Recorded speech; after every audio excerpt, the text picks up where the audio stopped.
നമസ്കാരം. നമ്മൾ ഇന്നലെ പോസ്റ്റ് ചെയ്ത ആ വീഡിയോയുടെ തുടർച്ചയാണിത്. അത് കണ്ടിട്ടില്ലാത്തവർ ആ വീഡിയോ കണ്ടതിന് ശേഷം മാത്രം ഇത് കാണുക.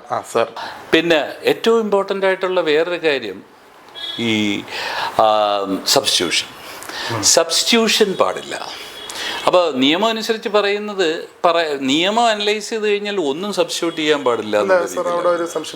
കെമിക്കൽ നെയിം വെച്ചിട്ടല്ലേ? അതെ അതെ അതെ, അതാ ഞാൻ പറഞ്ഞത്. നിയമം അനുസരിച്ച് നമ്മൾ ചിന്തിച്ചു കഴിഞ്ഞാൽ അത് പ്രിസ്ക്രിപ്ഷനോട് കൂടി കൊടുക്കാവുന്ന മരുന്നുകൾ സബ്സ്റ്റിറ്റ്യൂട്ട് ചെയ്യാൻ പാടില്ല. കെമിക്കൽ സബ്സ്റ്റൻസ് എന്നാണ് പറഞ്ഞിരിക്കുന്നത്. പക്ഷേ ഈ പറഞ്ഞ പോലെ ഇപ്പം ജനറിക് മരുന്നുകൾ ജനറിക് നെയിമിൽ ഇറക്കിയിരിക്കുന്നത് വേറൊരു സാധനം അല്ലെങ്കിൽ അതേ ജനറിക് ആയിട്ടുള്ളൊരു സാധനം കൊടുക്കുന്നതുകൊണ്ട് തെറ്റില്ല എന്ന് പറഞ്ഞിട്ട് ഗവൺമെൻറ് ഒരു ഓർഡറുണ്ട്. അപ്പം അത് ഈ ജനൌഷധിയൊക്കെ വന്നപ്പോഴത്തേക്ക് അത്തരം ഒന്നുകൂടെ ക്ലാരിറ്റി കൊടുത്തിട്ട് ഒരു അഡീഷണൽ ആയിട്ട് ഇത് വന്നിട്ടുണ്ട്. അപ്പോൾ അങ്ങനെയുള്ള കേസിന് പ്രശ്നമില്ല. പക്ഷേ ഈ ഒരു മരുന്നിൻ്റെ ഇപ്പം അമോക്സിലിൻ ചോദിക്കുന്നിടത്ത് ആംബിസിലിൻ കൊടുത്തു കഴിഞ്ഞാൽ ഒരു കാരണവശാലും പറ്റത്തില്ല. ഏത് വെച്ച് ഇപ്പോൾ പാരസെറ്റമോൾ കൊടുക്കുമ്പോൾ വേറൊരു കമ്പനിയുടെ കൊടുത്തു എന്ന് പറഞ്ഞിട്ട് ഒരു പ്രശ്നമില്ല. അത് പ്രിസ്ക്രിപ്ഷൻ ഡ്രഗ് അല്ല. ഐബ്രോഫൻ പ്രിസ്ക്രിപ്ഷൻ ഡ്രഗാണ്.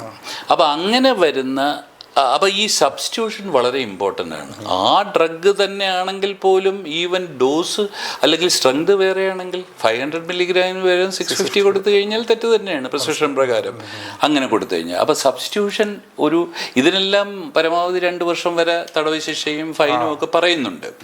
അപ്പോൾ അപ്പോൾ സബ്സ്റ്റിറ്റ്യൂഷൻ വളരെ ഇമ്പോർട്ടൻ്റ് ആണ്. പിന്നെ നമുക്ക് ഈ പറയുന്ന പോലെ സിമ്പിൾ കാര്യമാണെങ്കിൽ ഇപ്പോൾ വെറ്ററിനറി മരുന്നുകൾ വിറ്റ് കഴിഞ്ഞാൽ പലരും പട്ടിയുടെ പേരൊക്കെ എഴുതി വയ്ക്കും, പേഷ്യൻ്റ് എന്ന് പറഞ്ഞിട്ട്. അപ്പം പട്ടിയുടെ പേര് അല്ല, അവിടെ പട്ടിയുടെ ഓണറുടെ പേരാണ് എഴുതേണ്ടത്. പലർക്കും അങ്ങനെ കാണുന്നുണ്ട്.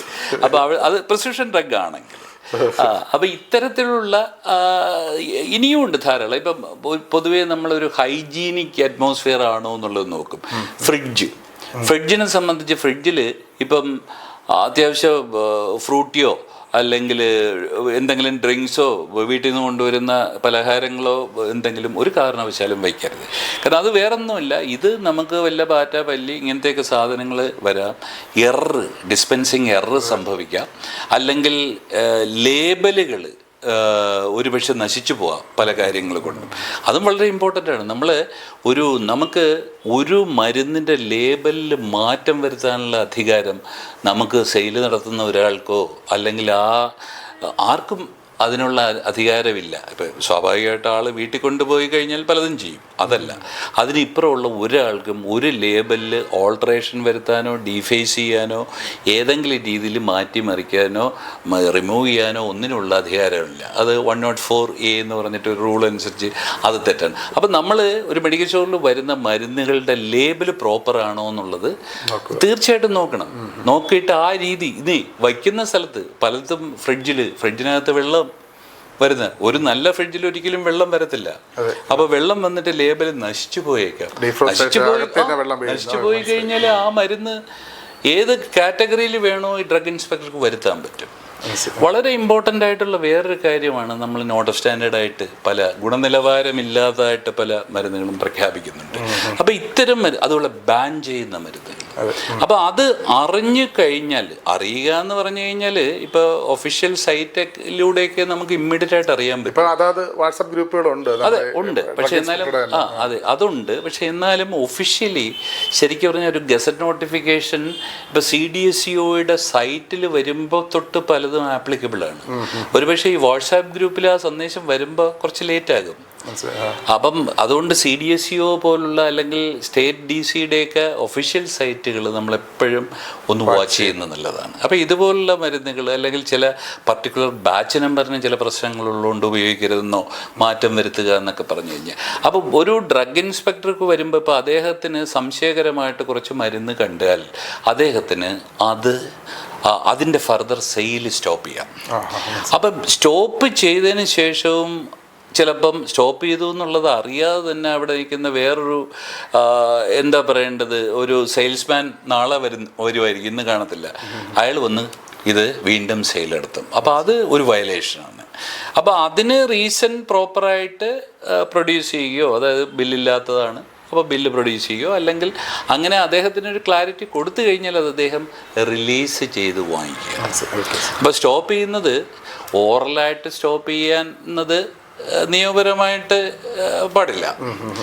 നമ്മളൊരു കാര്യം സ്റ്റോപ്പ് ചെയ്യുന്നെങ്കിൽ അത് എഴുതി തന്നെ കൊടുക്കുക റീസൺ. പിന്നെ ചിലപ്പോൾ പലപ്പോഴും ഇപ്പോൾ നോട്ട് ഓഫ് സ്റ്റാൻഡേർഡൊക്കെ വരുമ്പോൾ വിളിച്ചു പറയും ഇത് നോട്ട് ഓഫ് സ്റ്റാൻഡേർഡ് ആയിട്ടുണ്ട്, അത് നിങ്ങൾ ഫർദറായിട്ട് വിൽക്കരുത്, അല്ലെങ്കിൽ ബാൻ ചെയ്തിട്ടുണ്ട്. അവിടെ നമുക്ക് അവിശ്വസിക്കേണ്ട കാര്യമില്ല. പക്ഷേ ഇങ്ങനെ ഒരു മെഡിക്കൽ സ്റ്റോറിൽ വന്നതിന് ശേഷം അത് എഴുതി തന്നെ എല്ലാം റെക്കോർഡിക്കലായിട്ട് എഴുതി തന്നെ അത് വാങ്ങുക എന്നുള്ളതാണ്. അപ്പോൾ അത് അങ്ങനെ വാങ്ങിയ ഒരു സാധനം ഫർദറായിട്ട് നമ്മൾ സെയിൽ നടത്താൻ പാടില്ല. അപ്പോൾ വരുന്ന എല്ലാ മരുന്നുകളും കറക്റ്റ് ബാച്ച് നമ്പർ വെച്ച് വെരിഫൈ ചെയ്യുകയും ഇതിനെല്ലാം കൃത്യമായിട്ട് വിൽപ്പന രേഖകൾ ബാച്ച് വൈസ് തന്നെ ഉണ്ടെന്നുള്ളത് ഉറപ്പ് വരുത്തുക എന്ന് പറഞ്ഞാൽ ഏറ്റവും സേഫായിട്ടുള്ള കാര്യമാണ്. ഒരു പരാതി വന്നാൽ പോലും നമ്മളെക്കുറിച്ചായിരിക്കില്ല, ചിലപ്പോൾ മരുന്നിനെക്കുറിച്ച്, മരുന്ന് കഴിച്ചിട്ട് ഒരാൾക്കൊരു ഇഷ്യൂ വന്നു, നമ്മൾ ആദ്യം നോക്കുന്നത് റെക്കോർഡ് ഉണ്ടോ എന്നുള്ളതാണ്. റെക്കോർഡ് എവറിത്തിങ് പക്കയാണെങ്കിൽ അദ്ദേഹം ഒരു പരിധിവരെ സേഫാണ്. അപ്പോൾ അതും ഇമ്പോർട്ടൻ്റ് ആണ്. അപ്പോൾ റെക്കോർഡ് എന്ന് പറയുന്നത് നല്ലതിനുമാണ്. പിന്നെ വേറൊരു നിയമം പറയുന്നുണ്ട്, ഈ ഡ്രഗ് ഇൻസ്പെക്ടർ വന്നിട്ട് അദ്ദേഹത്തിൻ്റെ പരിശോധനാ റിപ്പോർട്ടുകൾ തയ്യാറാക്കാനായിട്ട് ഇൻസ്പെക്ഷൻ ബുക്ക് എല്ലാ ലൈസൻസുകളും കീപ്പ് ചെയ്യണമെന്നുള്ളത് ലൈസൻസ് ചെയ്യേണ്ട, ഓണർ ചെയ്യേണ്ട ഒരു മാൻഡേറ്ററി ആയിട്ടുള്ള ഒരു കാര്യമാണ്. അപ്പം ഓഫീസിൽ അപ്ലൈ ചെയ്ത് കഴിഞ്ഞാൽ ഇൻസ്പെക്ഷൻ ബുക്ക് കൊടുത്തിട്ട് അപ്പോൾ അത് സൂക്ഷിക്കണം. അതും മാൻഡേറ്ററി ആയിട്ട് പറയുന്നൊരു കണ്ടീഷനാണ്. അപ്പം പിന്നെ ഇതിൽ വളരെയേറെ പ്രധാനപ്പെട്ട ചില കാര്യങ്ങൾ, കുറച്ചുകൂടെ ഒരു അഡ്വാൻസ്ഡ് ആൻഡ് ടെക്നിക്കൽ കാര്യങ്ങളാണ്. ഈ നമ്മുടെ മരുന്ന് എന്താണ്, മെഡിക്കൽ ഡിവൈസ് എന്താണ്, കോസ്മെറ്റിക്സ് എന്താണ്, അപ്പോൾ ഇതിനെക്കുറിച്ചുള്ള ശരിക്കൊരു അറിവ്, ഒരു സാധനം കണ്ടു കഴിഞ്ഞാൽ അതിനെ തിരിച്ചറിയാൻ പറ്റണം. അത് ആയുർവേദിക് മരുന്നാണോ കോസ്മെറ്റിക് ആണോ, അതൊരു ഫാർമസിസ്റ്റിന് മാത്രമേ ശരിക്കും ഉള്ള ആ തിരിച്ചറിവ് വരത്തുള്ളൂ. അപ്പം മരുന്നിൻ്റെ നിയമങ്ങൾ മരുന്നിൽ വരുന്ന കാര്യങ്ങൾക്കാണ് ആപ്ലിക്കബിലിറ്റി. അപ്പോൾ അത് തിരിച്ചറിയണം ഒരു ഫാർമസിസ്റ്റ്. പിന്നെ ഈ ചാത്തൻ മരുന്നെന്ന് പറയുന്ന പലപ്പോഴും മീഡിയ പറയുന്നത് എന്താണെന്ന് വെച്ച് കഴിഞ്ഞാൽ നോട്ട് ഓഫ് സ്റ്റാൻഡേർഡ് ആയിട്ടുള്ള മരുന്നുകളോ, അല്ലെങ്കിൽ സ്പ്യൂരിയസ് മരുന്നുകളോ, അല്ലെങ്കിൽ അഡൾട്രേറ്റഡ് മരുന്നുകളോ, മിസ്ബ്രാൻഡഡ് മരുന്നുകളോ, ഇങ്ങനെ പല കാറ്റഗറി നമ്മൾ കൈകാര്യം ചെയ്തുകൂടാത്ത മരുന്നിനൊരു വലിയ പ്രശ്നമുണ്ടെന്ന് പറഞ്ഞു കഴിഞ്ഞാൽ നോർമലി അത് മാനുഫാക്ചർ ചെയ്യുന്ന ആൾ തൊട്ട് അത് കൈകാര്യം ചെയ്യുന്ന ഓരോരുത്തരും ഒരുപോലെ ഉത്തരവാദിയാണെന്നാണ് പറയുന്നത്. അത് വലിയൊരു പ്രശ്നമാണ്. ഇപ്പോൾ ഒരു മരുന്ന് ഒരു കമ്പനി നോട്ട് ഓഫ് സ്റ്റാൻഡേർഡ് ആയെന്ന് പറഞ്ഞാൽ കമ്പനിക്കാരൻ പറയുന്നത് ഒരു പക്ഷേ അത് ഡീലർ സൂക്ഷിച്ചത് ശരിയല്ല, അല്ലെങ്കിൽ അടുത്ത മെഡിക്കൽ സ്റ്റോർ എടുത്ത സ്ഥലത്ത് അത് സൂക്ഷിച്ചത് ശരിയല്ല എന്നേ അയാൾ പറയത്തുള്ളൂ. അപ്പോൾ അത് ഈ ഒരു സ്പീരിയസ് വന്നാലും അങ്ങനെ തന്നെ. ഇപ്പോൾ ഒരു മരുന്ന് ഒരു സ്ഥലത്ത് ഇത് എവിടെ നിന്ന് വന്നു എന്ന് കാണിച്ചില്ലെങ്കിൽ അത് കുഴപ്പം. അപ്പോൾ ആ സ്പീരിയസ് മരുന്നിൻ്റെ ഫുൾ ഉത്തരവാദിത്വം ഈ മെഡിക്കൽ സ്റ്റോറുകാരനും ഫാർമസിസ്റ്റിനും ഒരളവ് വരെ ഫാർമസിസ്റ്റിനും വരും. അപ്പം ഇത്തരം കാര്യം, അതുപോലെ ബില്ലുകൾ വളരെ ലെജിബിളായിട്ട് തന്നെ, ഇപ്പം കമ്പ്യൂട്ടർ ബില്ലാണെങ്കിൽ കുഴപ്പമില്ല, കമ്പ്യൂട്ടർ ബില്ലിലും ഒരുപാട് എറർ സംഭവിക്കുന്നുണ്ട്. ബട്ട് ഈ ലെജിബിളായിരിക്കണം എന്നുള്ളത് വളരെ ഇമ്പോർട്ടൻ്റ് ആണ്. അപ്പോൾ പലരും അത് ശ്രദ്ധിക്കാത്ത, അതുപോലെ ഈ ഇടയ്ക്ക് ചില പേജുകളിൽ ചിലത് പിന്നെ എഴുതി ചേർക്കാനോ അല്ലെങ്കിൽ വേറെ, അതുപോലെ തന്നെ റീഇംബേഴ്സ്മെൻറ്റ് പർപ്പസിനായിട്ട് ബില്ല് കൊടുക്കുന്ന ഒത്തിരി പേരുണ്ട്. ഒരിക്കലും ചെയ്തുകൂടാത്തൊരു കാര്യമാണ്. അത് ഗവൺമെൻറ്റിനെ കബളിപ്പിക്കുന്നതിന് തുല്യമാണ്. അങ്ങനെ ഒത്തിരി കേസുകൾ നമുക്ക് പരിചയമുണ്ട് നമ്മുടെ ഒഫീഷ്യൽ ലൈഫിൽ. അത് വലിയ തെറ്റാണ്. അപ്പോൾ അതിന് കൂട്ടുനിന്നു എന്നുള്ള ഒരു വലിയ രണ്ട് കാര്യങ്ങളാണ് വരുന്നത്. ഇതിൻ്റെ വയലേഷനും പിന്നെ ഇത്തരം ഗവൺമെൻറ്റിനെ കബളിപ്പിക്കുന്നതിൽ കൂട്ടുനിന്നു എന്നുള്ള ഒരു പ്രശ്നവും കൂടെ ഉണ്ട്. അപ്പോൾ പോലീസ് കേസ് കൂടെ ആകാം. അപ്പോൾ അത്തരം കാര്യങ്ങൾ വളരെയേറെ ശ്രദ്ധിക്കണം. പിന്നെ ഇതൊക്കെയാണ് എനിക്ക് മെയിനായിട്ട് നമ്മൾ കടയിൽ കയറിയാൽ. അപ്പോൾ ഇത്രയും പറഞ്ഞ ഇത്രയും കാര്യങ്ങൾ തന്നെ ക്ലിയർ ചെയ്ത് വെച്ചാൽ തന്നെ ഒരു 99% കടക്കാർക്ക് വേറെ ഇഷ്യൂ ഇല്ല. ഈ കട അടച്ചിട്ട് ഓടേണ്ട ആവശ്യമില്ല, ഒന്നുമില്ല. ഡ്രഗ് ഇൻസ്പെക്ടറിന്റെ ഇതിനകത്ത് എനിക്ക് തോന്നുന്നു ഒരു 50% ശരിയാക്കി തന്നെ ബാക്കി ഡ്രഗ് ഇൻസ്പെക്ടറെ ഉപദേശിച്ചു വിടും. നാളെ അടുത്ത പ്രാവശ്യം വരുമ്പോൾ ഞങ്ങൾ ഇതൊക്കെ അല്ല, ഇതൊന്നും വരാതെ വരുമ്പോഴാണ് പലപ്പോഴും ഡ്രഗ് ഇൻസ്പെക്ടർ റിയാക്ട് ചെയ്യുന്നത്. തീർച്ചയായിട്ടും. ഓക്കെ. പിന്നെ വേറെ കാര്യം കൂടെ ഉണ്ട്. ഇപ്പോൾ ഡ്രഗ് ഇൻസ്പെക്ടർ പലർക്കും ഉള്ളൊരു സംശയമാണ്, കട ഓടി വന്നങ്ങോട്ട് അടപ്പിക്കാൻ പറ്റുമോ ഡ്രഗ് ഇൻസ്പെക്ടർക്ക്. അപ്പം ഞാൻ നിയമപരമായിട്ട് ഒരു ലൈസൻസ് സ്റ്റോപ്പ് ചെയ്യാനുള്ള, ക്യാൻസൽ ചെയ്യാനുള്ള അധികാരമോ അല്ലെങ്കിൽ സസ്പെൻഷൻ നടത്തുകയോ ഇത് രണ്ടുമാണ് ഒഫീഷ്യലി ഒരു കട അടപ്പിക്കുക എന്ന് പറയുന്നത്, അല്ലെങ്കിൽ പൂട്ടിക്കുക എന്ന് പറയുന്നത്, അതിനുള്ള അധികാരം ലൈസൻസിങ് അതോറിറ്റിയാണ്. അതായത് ഇവിടെ അസിസ്റ്റന്റ് ഡ്രഗ് കൺട്രോളർക്ക്. പിന്നെ സാധാരണഗതിയിൽ അവിടെ കാണുന്ന കാര്യങ്ങൾ നല്ലതാണെങ്കിലും ചീത്തയാണെങ്കിലും റിപ്പോർട്ട് ചെയ്യുക എന്നുള്ളത്, അല്ലെങ്കിൽ കേസെടുക്കുക, രണ്ടും ആവാം. കേസെടുക്കുക എന്നുള്ളതാണ് ഡ്രഗ് ഇൻസ്പെക്ടർക്ക് ഡയറക്റ്റ്. സാമ്പിൾ ചെയ്യാം, കേസെടുക്കാം, അങ്ങനത്തെ കാര്യങ്ങളാണ് ഒരു ഡ്രഗ് ഇൻസ്പെക്ടർ ചെയ്യാൻ പറ്റുന്നത്. പിന്നെ വേറെ ഒരു കാര്യം കൂടെ ഞാൻ പറഞ്ഞോട്ടെ. ഒരു ഡ്രഗ് ഇൻസ്പെക്ടറുടെ പരിശോധനയ്ക്ക് തടസ്സം വരുത്തത്തക്ക രീതിയിൽ ഒന്നും ചെയ്യാൻ പാടില്ല. അതിനാണ് ഈ നമ്മൾ ഒരു ഒബ്സ്ട്രക്ഷൻ ഓഫ് ഡ്യൂട്ടി ആയിട്ട് കണക്കിലെടുത്ത് അത് 3 വർഷം വരെ തടവ് ശിക്ഷ ലഭിക്കാവുന്ന കുറ്റമാണ്. അപ്പോൾ അദ്ദേഹം ചോദിക്കുന്ന റെക്കോർഡുകൾ കൊടുക്കാതിരിക്കുക, അല്ലെങ്കിൽ പരിശോധനയ്ക്ക് ഏതെങ്കിലും രീതിയിൽ സഹകരിക്കാത്തുള്ള മനോഭാവം പലയിടത്തും ചിലപ്പോൾ പോലീസിൻ്റെയൊക്കെ പ്രസൻസിലായിരിക്കും ചിലപ്പോൾ ചെയ്യുന്നത്. അല്ലെങ്കിൽ ഒരുപാട് നാർക്കോട്ടിക് മരുന്നുകളൊക്കെ വിറ്റഴിച്ച് ഒരുപാട് ഇഷ്യൂസ് വരുന്ന കേസിലൊക്കെ ഒബ്സ്ട്രക്ഷൻ ചാൻസ് ഉണ്ട്, സമ്മതിക്കാതിരിക്കുക, അങ്ങനെ ഒരുപാട് കേസുകൾ ഉണ്ടായിട്ടുണ്ട്. അപ്പോൾ അത് വേറെ കുറ്റമാണ് അഡീഷണലായിട്ട്. അപ്പോൾ അത് ശ്രദ്ധിക്കുക. പിന്നെ അവരുടെ നിർദ്ദേശങ്ങൾ കൃത്യമായിട്ട് പാലിക്കുക. ഏത് നിർദ്ദേശങ്ങൾ, ഒരു കാര്യം അവർക്ക് ആവശ്യപ്പെടാനുള്ള പവറുണ്ട്. He can require any document എന്നൊക്കെ പറയുന്നുണ്ട്. അപ്പോൾ അത് കഴിയുന്നിടത്തോളം ആവശ്യപ്പെടുന്ന രേഖകൾ പിന്നെ പ്രൊഡ്യൂസ് ചെയ്യാനാണെങ്കിൽ അവർ എഴുതരുകയാണെങ്കിൽ അത്രയും അത് പ്രൊഡ്യൂസ് ചെയ്തില്ല എന്ന് പറയുന്നതും കുറ്റകരമാണ്. അപ്പം അങ്ങനത്തെ കാര്യങ്ങളാണ്. 3 നോർമലി ഒരു മെഡിക്കൽ സ്റ്റോറിന് വരാവുന്ന പ്രശ്നങ്ങളുടെ ബേസ് ചെയ്തിട്ട് 1 ലൈസൻസ് സസ്പെൻഷൻ, 2 ക്യാൻസലേഷൻ, 3 കേസ്, പിന്നെ താക്കീത്. വലിയ ഒരുപാട് സീരിയസ് ആയിട്ട് കാണണ്ട, പക്ഷെ താക്കീതും ഒന്ന് ശ്രദ്ധിക്കണമെന്നുള്ള ഒരു ഇതാണ്. അടുത്ത തവണ അത് പ്രശ്നം ഉണ്ടാകും എന്നുള്ള ഒരു ഇതാണ് താക്കീത്. ഒരു ഡ്രഗ് ഇൻസ്പെക്ടർ കയറി കഴിഞ്ഞാൽ ഇത് കണ്ടതെല്ലാം നേരെ ADCക്ക് റിപ്പോർട്ട് ചെയ്യുന്നു. ADCയുടെ അവിടെ നിന്ന് ഒരു പേപ്പർ ആദ്യം നമുക്ക് അയക്കും, അതായത് കടകൾക്ക് അതിന് കറക്റ്റ് ആയിട്ടുള്ള മറുപടി കൊടുക്കുക എന്നുള്ളത് കടക്കാരുടെ ഉത്തരവാദിത്വം. സാധാരണ രീതിയിൽ 2 ആഴ്ച വരെയൊക്കെ സമയം, 15 ദിവസം. അത് കണ്ട് പേടിക്കേണ്ട ആവശ്യമില്ല. അല്ല, അതൊന്നുമില്ല. അത് അവർക്കൊരു അവസരം കൊടുക്കുന്നതാണ്. ഇന്ന വയലേഷൻസ് കണ്ടെത്തി പലപ്പോഴും ഇപ്പോൾ ഡ്രഗ് ഇൻസ്പെക്ടർക്ക് തന്നെ അബദ്ധം പറ്റിക്കൂടെ? അദ്ദേഹം ഒരു ടാബ്ലറ്റ് നോക്കി, അദ്ദേഹത്തിൻ്റെ ശ്രദ്ധയിൽപ്പെട്ടിട്ടില്ല, ആക്ച്വലി അവിടെ ഉണ്ടാകാം. പലരും പിന്നെ എവിടെ നിന്നെങ്കിലും വാങ്ങി കൊണ്ടുപോയിക്കോ, അത് വേറെ കാര്യം. അത് വേറെ പ്രൂവ് ചെയ്യാൻ വകുപ്പുണ്ട്, എന്നാലും ഞാൻ പറയുകയാണ്. അപ്പോൾ ഇത്തരം കാര്യങ്ങൾക്ക് അവർക്കൊരു അവസരമാണ്. അപ്പോൾ അത് കൃത്യമായിട്ട് അതിനനുസരിച്ച് മറുപടി കൊടുക്കുക മാത്രമല്ല, നമുക്ക് ബോധിപ്പിക്കാനുള്ള കാര്യങ്ങൾ നേരിട്ട് ബോധിപ്പിക്കാനും അത് കേൾക്കണമെന്നും പറഞ്ഞിട്ടുണ്ട് നിയമത്തിൽ. അപ്പോൾ അത് നേരിട്ട് ബോധിപ്പിച്ച് അത് കൈകാര്യം ചെയ്ത് കഴിഞ്ഞാൽ അത് ഒരു താക്കീതായിട്ട് വരാം. പക്ഷെ അതിനു മുമ്പ് അവർ വീണ്ടും വെരിഫിക്കേഷൻ സാധാരണ ഇടാറുണ്ട്. അപ്പോൾ അങ്ങനെയുള്ള കേസിൽ നമ്മൾ പരമാവധി, അതുപോലെ ഒരു അബദ്ധം പറ്റിക്കഴിഞ്ഞാൽ നമുക്ക് പരമാവധി നമ്മൾ പാലിക്കപ്പെടേണ്ട കാര്യങ്ങൾ പാലിച്ചു പോയി കഴിഞ്ഞാൽ വലിയ ഇഷ്യൂസ് ഒന്നുമില്ല.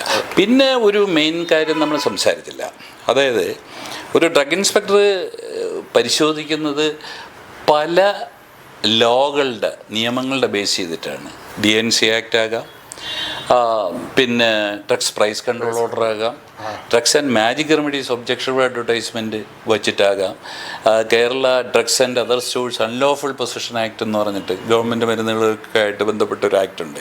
അപ്പോൾ ഇങ്ങനെ പിന്നെ പോയിസൺ ആക്ട് റൂൾസ് ഒന്നും വലുതായിട്ട് അങ്ങനെ വരാൻ ചാൻസ് ഇല്ല. അപ്പോൾ ഇത്തരത്തിലുള്ള അപ്പോൾ ഇതിൻ്റെ ഏതൊരു വയലേഷൻ അവിടെ വന്നു കഴിഞ്ഞാലും ആ വകുപ്പ് അനുസരിച്ച് ചാർജ് ചെയ്യും. അപ്പോൾ അവിടെയാണ് ഈ പ്രൈസിൻ്റെ ഇമ്പോർട്ടൻസ് വരുന്നത്.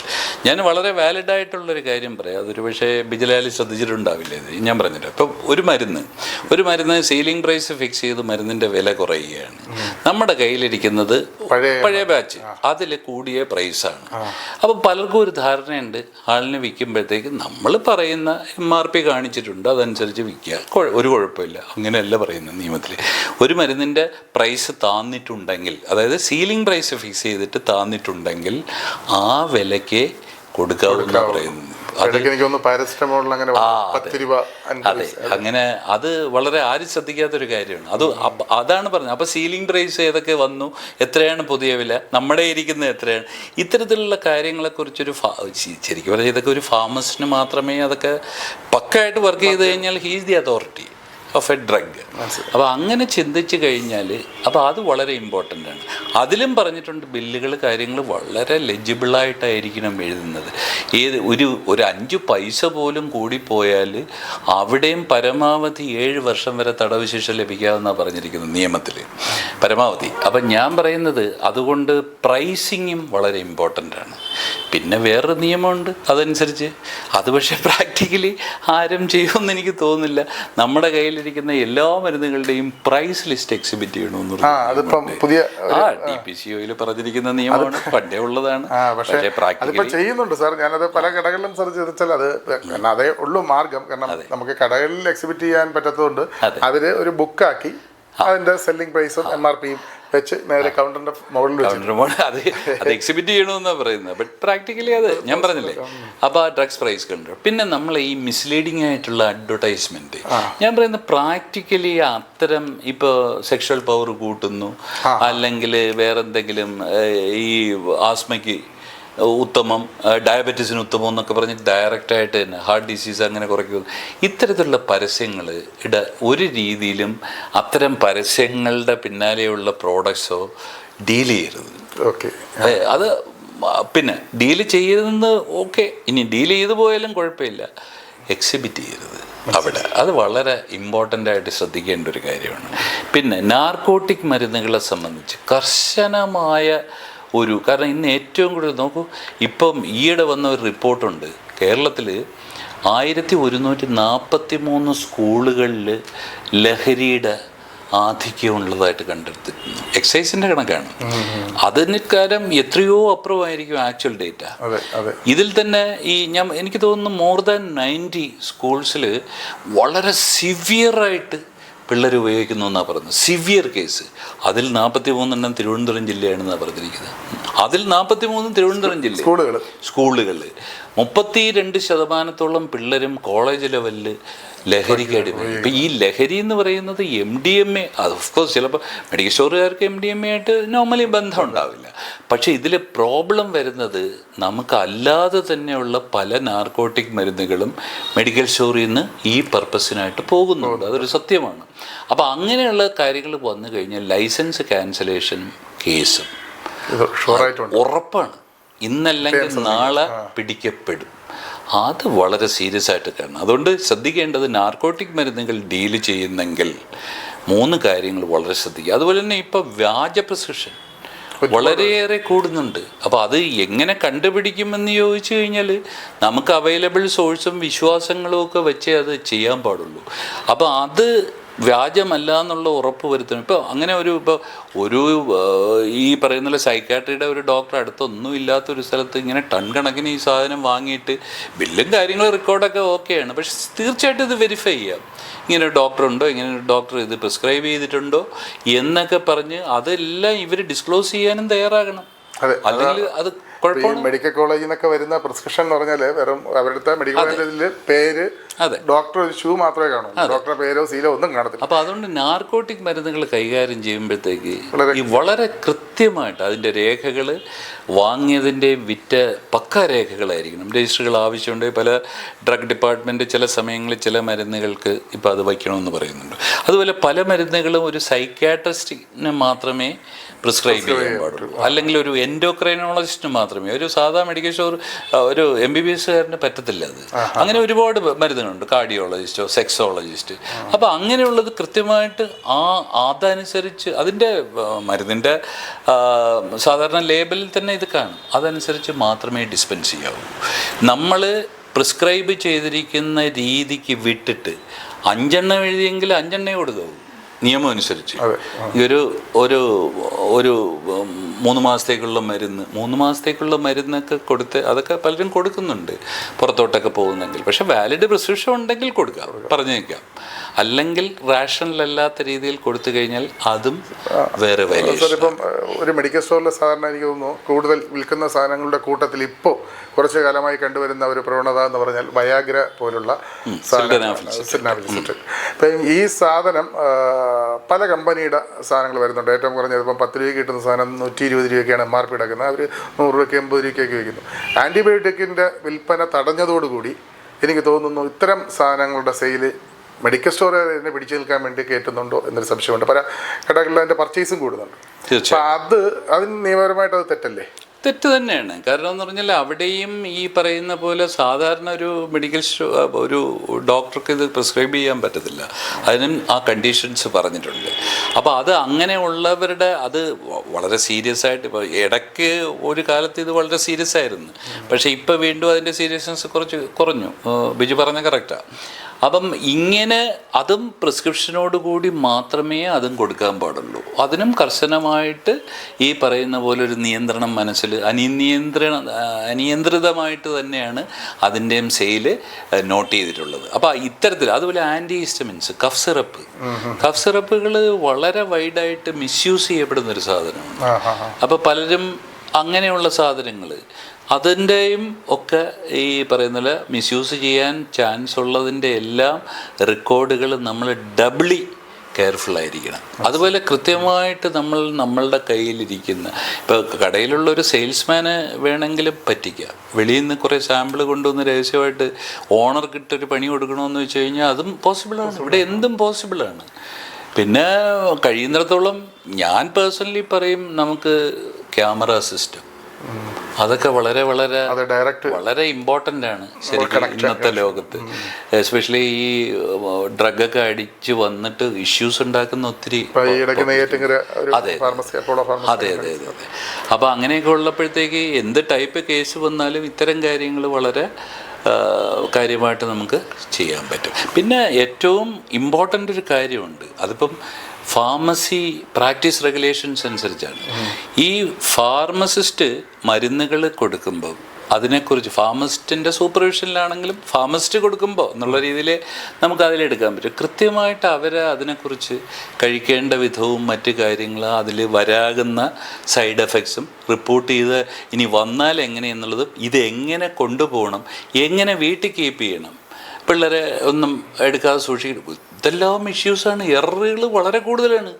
നോക്കൂ, നമ്മുടെ ഒരു സ്റ്റഡി അനുസരിച്ച് ഈ നമ്മൾ എത്ര പക്കയായിട്ട് കൊടുത്തു കഴിഞ്ഞാലും ഒരു 48% ആൾക്കാർ മാത്രമേ കൃത്യമായിട്ടിത് പാലിക്കപ്പെടുന്നുള്ളൂ. അതായത് കറക്റ്റായിട്ട് സ്റ്റോക്ക് ചെയ്യുക, കറക്റ്റായിട്ട് അതിൻ്റെ ഡോസ് അതിൻ്റെ ടൈം അനുസരിച്ച് അത് കഴിക്കേണ്ട രീതിയിലൊക്കെ കഴിക്കുന്നത്. ബാക്കി എല്ലാം എററാന്നാണ് പറയുന്നത്. 52% ശരിയായ രീതിയിലല്ല കാര്യങ്ങൾ. അപ്പോൾ അവിടെ ഫാർമസിസ്റ്റിനൊരു വലിയ പങ്കുണ്ട്. അദ്ദേഹം കൗൺസിൽ ചെയ്യുക, അത് ഫാർമസി പ്രാക്ടീസ് റെഗുലേഷൻസിൽ മസ്റ്റായിട്ട്.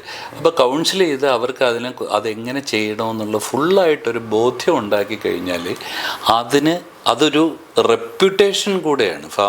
ആ കടയ്ക്കൊരു റെപ്യൂട്ടേഷൻ മാത്രമല്ല, ഇത് കറക്റ്റ് അതിലൊരു റിസൾട്ട് വരുമ്പോഴും ആ രീതിയിലുള്ള വലിയൊരു സൊസൈറ്റിയോട് ചെയ്യേണ്ട വലിയൊരു കടമയാണ്. അപ്പോൾ ഇത്തരം കാര്യങ്ങൾ ശ്രദ്ധിക്കുക. പിന്നെ കോട്ടിടുക, ഓവർ കോട്ടൊക്കെ ധരിച്ച് നിൽക്കുക എന്നൊക്കെ പറയുന്നത്, അതൊക്കെ വെളിയിലത്തെ കൺട്രീസ് നമുക്ക് അങ്ങനെ അല്ലാതെ പറ്റത്തില്ല. ഫാർമസി നിയമത്തിലാണ് അത് പറയുന്നത്. എനിവേ, അപ്പോൾ ഇത്തരം കാര്യങ്ങളാണ് മെയിൻലി നമ്മൾ ശ്രദ്ധിക്കേണ്ടത്. ഞാൻ പെട്ടെന്ന് ഇങ്ങനെ ഓർക്കുമ്പോഴത്തേക്ക് എനിക്ക് കിട്ടുന്നത്. Okay, thank you sir. ഇതാണ് ഇപ്പം ശ്രീമാൻ സാർ പറഞ്ഞ ഇത്രയും കാര്യങ്ങൾ നമ്മൾ ശ്രദ്ധയിൽ വെച്ചിരുന്നാൽ മാത്രം മതി. നമുക്ക് ഫാർമസിയിൽ മറ്റൊരു ഇഷ്യൂ ഉണ്ടാവാതെ, ലീഗലായി ഒരു ഇഷ്യൂ ഉണ്ടാവാതെ, അല്ലെങ്കിൽ ഡ്രഗ് ഇൻസ്പെക്ടറെ പേടിക്കാതെ. അദ്ദേഹം വരുന്നത് പുലിയല്ല. നമ്മളെ യഥാർത്ഥം പറഞ്ഞാൽ ഡ്രഗ് ഇൻസ്പെക്ടർ വരുന്നത് നമ്മുടെ സപ്പോർട്ടിനാണ്. നമുക്ക് ചെറിയ ചെറിയ കാര്യങ്ങൾ തിരുത്തി തന്ന് ആ ഫാർമസി സുഗമമായി നടത്തിപ്പിന് വേണ്ടിയാണ് വരുന്നത്. നമുക്കൊരു ഇഷ്യൂ വരുമ്പോഴാണ് ഇവർ വരാത്തതിൻ്റെ ബുദ്ധിമുട്ട്, അല്ലെങ്കിൽ ഇവർ വരുമ്പോൾ നമ്മൾ കട അടച്ച് ഇട്ട് പോയതിൻ്റെ ഒരു ഇഷ്യൂ നമ്മുടെ മനസ്സിൽ അപ്പോഴേ വരത്തുള്ളൂ, ഒരു കേസ് ആകുമ്പോഴേ വരത്തുള്ളൂ. അതുകൊണ്ട് നമ്മൾ ഈ പറഞ്ഞ കാര്യങ്ങളെല്ലാം ശ്രദ്ധയോടെ തന്നെ ഒരു ഫാർമസി നടത്തി പോയി കഴിഞ്ഞാൽ നമുക്ക് ഏതൊരു ടെൻഷനുമില്ല, രാത്രി സുഖമായി ഉറങ്ങാനും പറ്റും കട അടച്ചിട്ട് വന്നാൽ. അതുകൊണ്ട് ഇതെല്ലാം ശ്രദ്ധിക്കുക. എന്തായാലും ഈ പരിപാടിയിൽ ഇത്തരം ഒരു ഉപദേശവും ഇത്തരം ലീഗലായിട്ടുള്ള അറിവുകളും പകർന്നു തന്ന ശ്രീമാൻ സാറിന് നന്ദി. Thank you sir. Thank you so much.